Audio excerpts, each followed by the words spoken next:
G'orotkani to'kirdan har doim olganinglardan keyin klapanni tekshirib olinglar. Sababi sidloni обработкасы bilan klapannikini qilib berishadi. Bez pritirka yig'averinglar deydi. Lekin nimaga har doim men aytamanki, pritirka qilish kerak yoki kerak emasligini birinchi klapanning holatidan qarab o'zingizlar ham tekshirib olinglar. Har doim ham to'kirlar tekshirmaydi klapanni. Chunki ular shablon bo'yicha ishlashadi.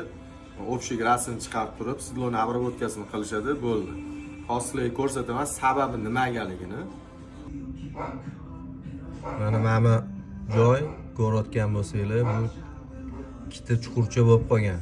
Mana shu joy. Bu nimaga unaqa bo'ladi? Chunki klapanlar asosan rassibnoy holatda keladi. Bir-biriga urilib, qirilib keladi. Mana qirilgan joylarni ko'rayotgan mana ko'rasizlar.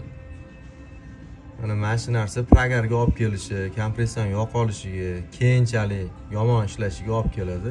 Keyin bosh qotirib o'tiramiz. Nimadan ekan golovkani qildik.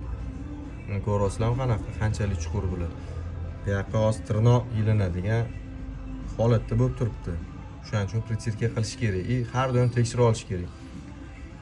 Hozir hammada telefon bor, mana shunaqa lupani qo'yib olib turib yoki oddiy lupani olib, даже oddiy lupa topa olmasanglar, bu servisdan buzilgan fara bo'ladi. O'shani lupasini olib tekshirib olsa ham bo'ladi.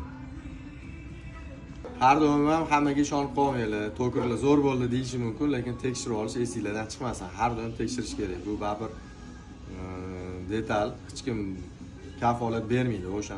Sizlar yig'asizlarmi? Sizlar javob beradigan sizlar.